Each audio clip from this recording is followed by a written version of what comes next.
Hey everybody, what is going on? I am Maximus Rex and this is Big Baby Reviews. Just a quick update about myself.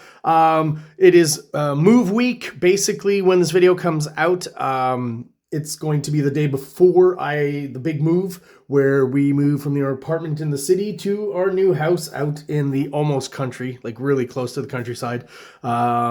And so things are a little bit hectic. So if these next batch of videos seem a little bit compressed or maybe rushed through, it is, of course, because I'm just trying to squeeze them in, squeeze as many as I can, really, kind of trying to work it out to when the day I move. I've got a backlog of about a month, so I've got about 2 weeks off that I can take kind of a breather and set up the home and stuff, the new home, and then start up again on the schedule, where usually I'm always about 2 weeks ahead of when the videos come out, right? That's kind of the idea. I'm trying to stay consistent, so there's a video a day, so hopefully I make it.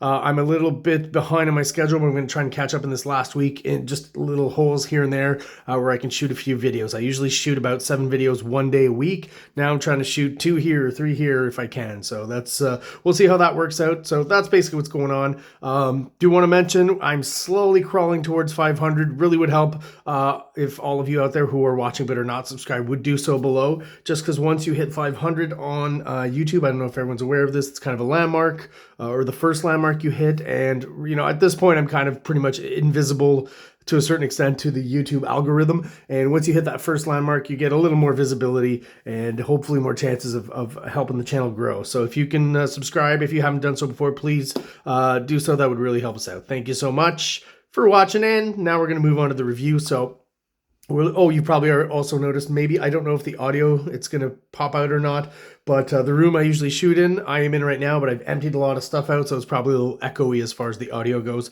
So maybe the next few weeks, unfortunately, the sound quality won't be the best, but we'll hopefully get back to, the audio greatness that were the videos before. I'm kidding. So yeah, let's move on to this issue, Spawn number 21. So the context is that, Todd started up Todd Toys. He's just done Spawn Batman. He had Greg Capullo do 16, 17, and 18, and then he jumped ahead. I think that's what he's doing here, and then it's going to go back to 19 and 20 with the Houdini story. Gets really confusing there. I'm jumping over, like I said, all the Greg Capullo stuff to review it when I review Greg Capullo. So Todd's next issue after all of that hubbub is basically this one here, and up until 24, and 24 is going to be his last issue as far as the art goes, right? I do want to mention, though, that I think he's got some help on this issue. He mentions Mark Pennington as an inker. We'll look at the credits. But I feel like sometimes maybe Greg Capullo is already in there a little bit helping out. I could be wrong on that, but I've even spotted a little bit of that. The last issue that we looked at, that was McFarlane art. So starting with the cover, what I'm going to talk about mostly with this issue is this idea of a deadline, right? I feel like I said, Todd Toys, all that stuff is taken off, and Todd's probably working really hard and still trying to get the comic down. So, you'll see kind of tricks of the trade from not just Todd, but comic professionals all across the board. Tricks that you use, I guess, when you have to hit deadlines, and storytelling tricks and compositional tricks that help you get through pages faster. So right off the bat with the cover, smaller illustration, lots of negative space, not a full body shot of Spawn, just kind of maybe 2/3 of him, I guess. The less complicated bits, the fun stuff to draw the face, the upper chest, the arm, creepy McFarlane Spawn hand. Have the chains kind of whipping around, create layering with this like border that he's got here. Even the shoulder here was colored wrong, and like the cape, where it should be, I guess, either white or black depending on the angle. So it does feel like this one was done pretty quickly, and not that there's anything wrong with that illustration. I think it looks pretty cool. It's pretty bold.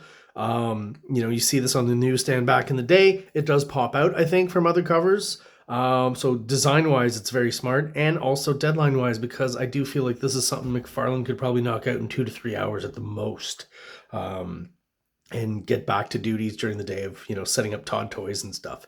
But I still think it's a nice, striking cover, so kudos to him for that. Even McFarlane doing like a deadline style or using deadline tricks is still a pretty darn good McFarlane, so let's see what's going on here. So Image Comics presents The Hunt Part 1. Story and art, Todd McFarlane. Inks, Mark Pennington. So I have to assume Todd's still doing maybe a little bit of the art, the inking, and Pennington is helping out. But, there are some instances where it does feel like maybe it's all Pennington. Really trying to ape the McFarlane style, obviously, but coming out of it maybe with a slightly thicker, bolder line than McFarlane would use. McFarlane's known for a very thin line. The other thing I want to mention about this issue is it's going to start that whole, it's kind of been, I guess, built up through these first 20 odd issues of Spawn, but this whole trope of Spawn in the alleyways, confronting the mafia, a few pages for advancing the Wanda and Terry story, a few pages for Sam and Twitch.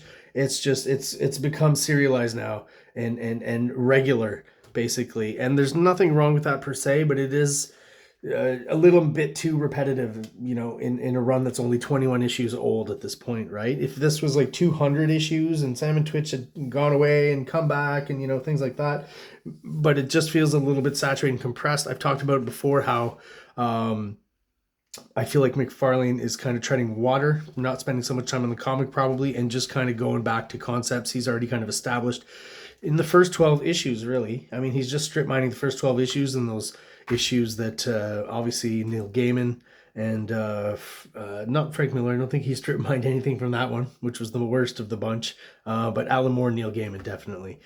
And here he's kind of doing some kind of in continuity kind of, inside kind of joke here where Spawn has a big gash on his face and he says, "I ran into some bozo in black," right?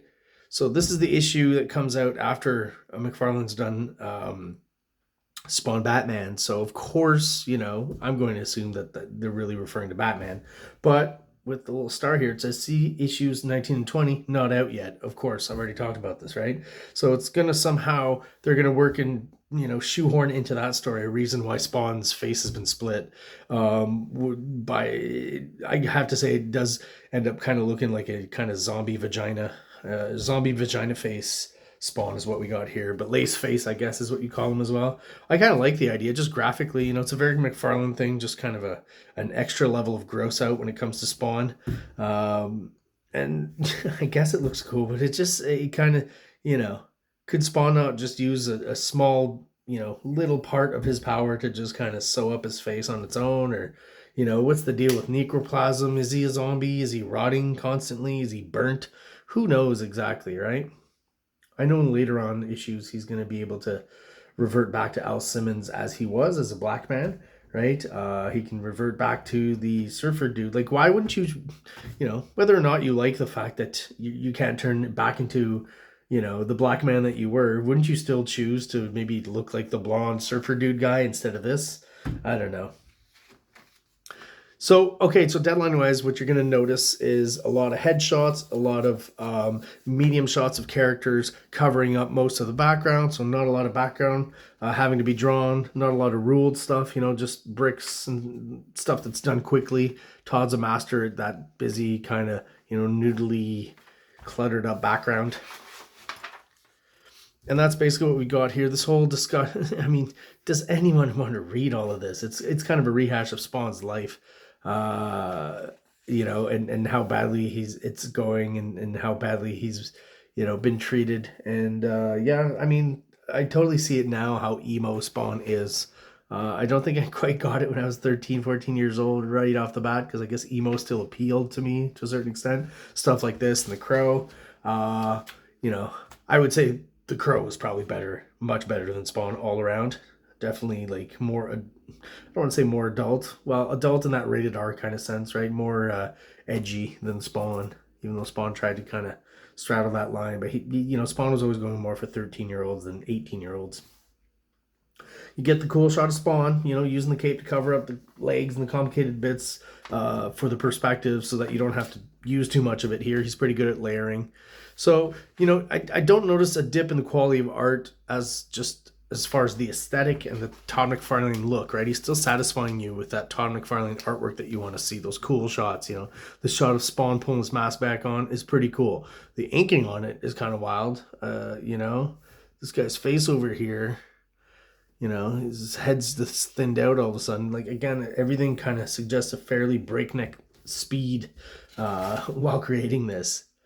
But again, lots of shadows, indicative of those deadline tricks that he's using, and very minimal background. Bit of perspective here. He's using the silhouettes, full silhouettes pretty much. Okay. When Jason Wynn comes in, another trope again, the 1 or 2 pages of Jason Wynn and what's going on with him. Is what we're going to see. Those tropes that I mentioned earlier too is what we're going to see all throughout, you know, at least I think till issue 50, if I'm not mistaken. Thankfully, there's some interesting characters introduced along the way, and some awesome artwork by Greg Capullo, which is always what kind of attracted me later on to Spawn.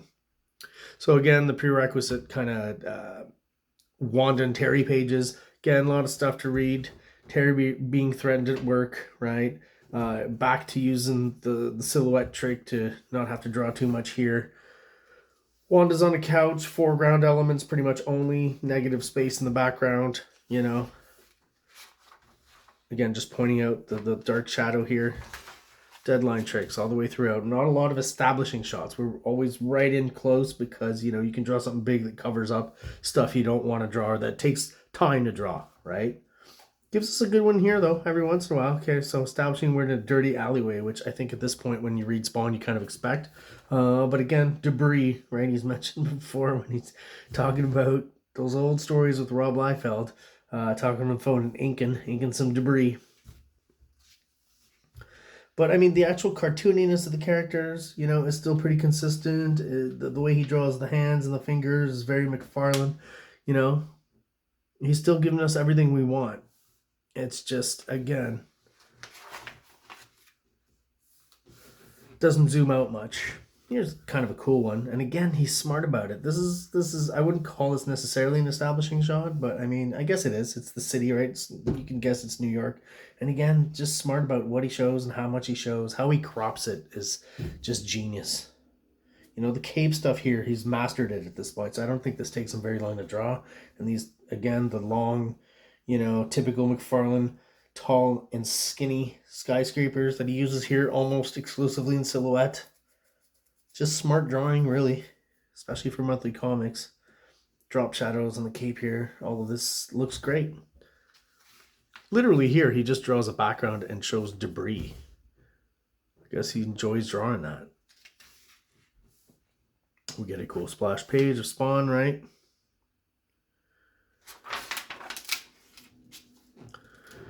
Use the old McFarlane trick of the dropping out of the color here. I like that the colorist has chosen a darker tone to throw in there. I find that works better. And there's something kind of cool about it.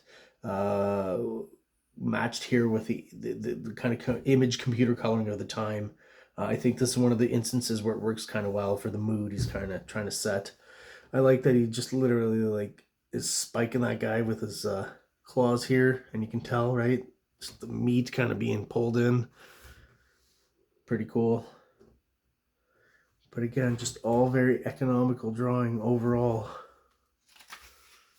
Medium shots and close-up shots.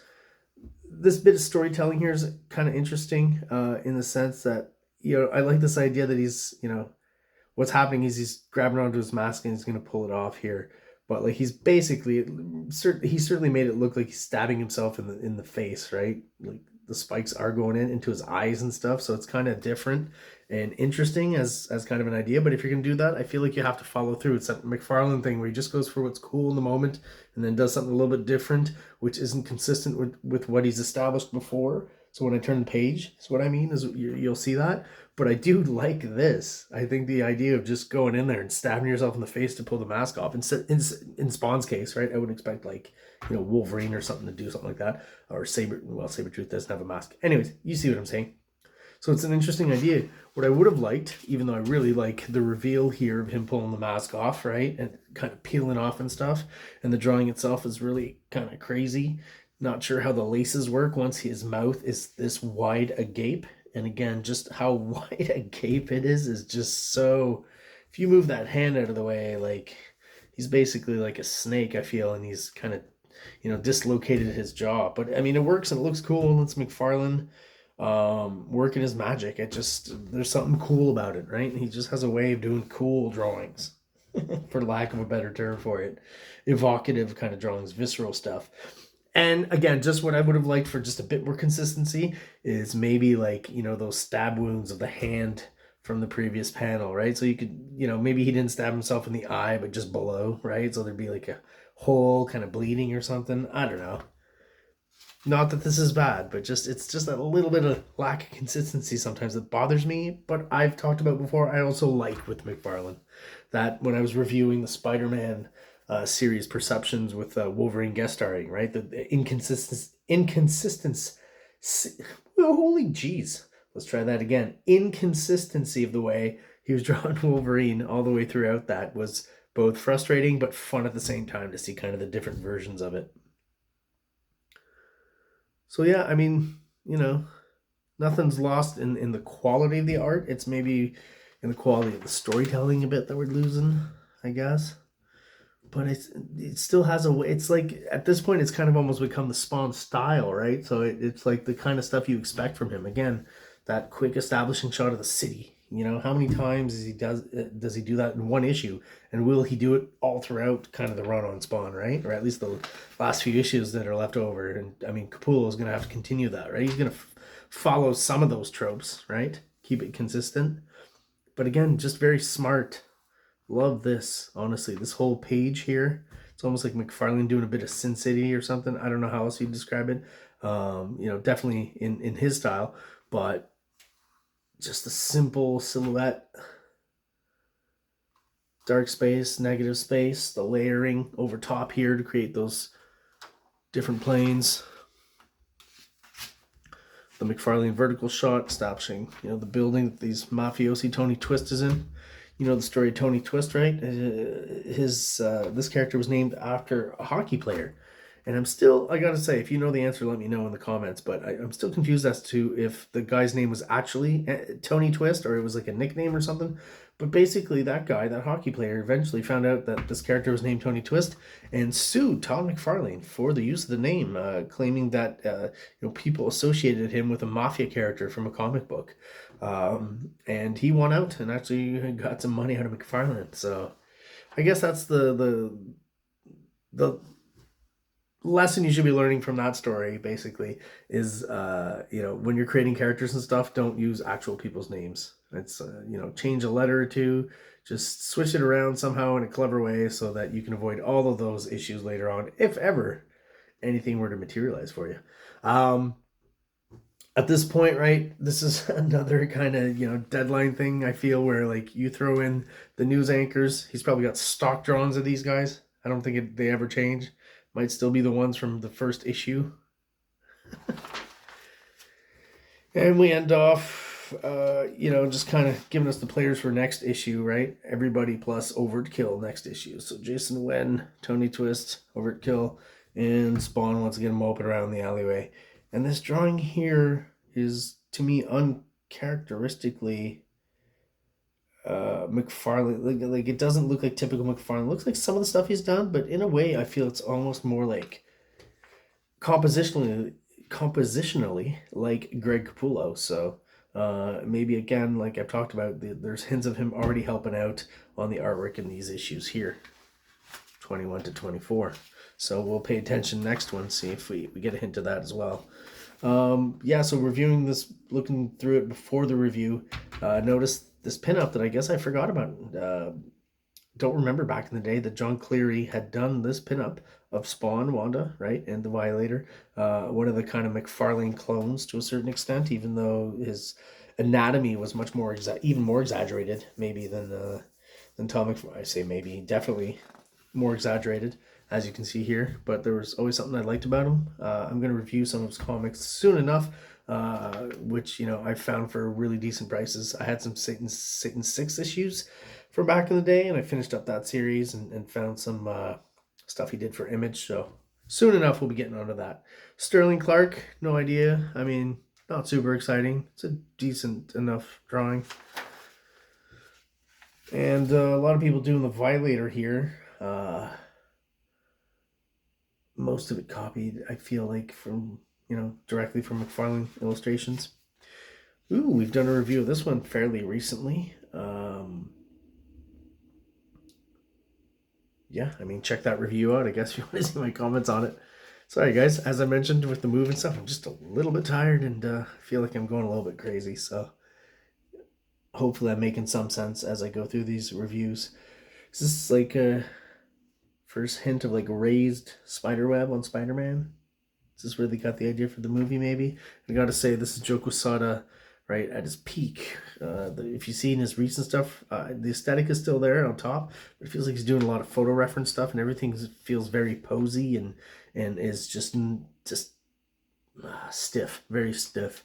Whereas his old stuff was super awesome, dynamic. He's awesome, foreshortening, all that stuff. He's great. Yeah, his modern art, his current art, I am not a big fan of, but his old stuff, for sure, 100%.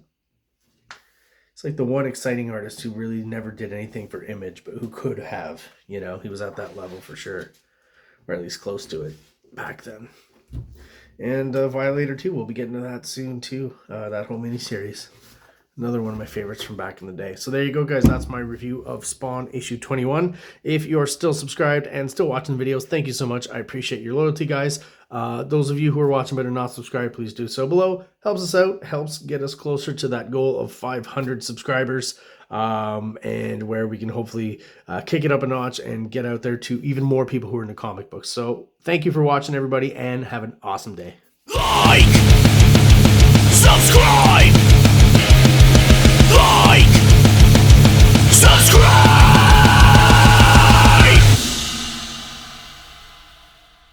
King Comics presents Big Baby, Volume 1, Issues 1 to 13, 204 pages of story and art. King Comics also presents Star Crasher one-shot, 32 pages, cosmic sci-fi surrealist adventure.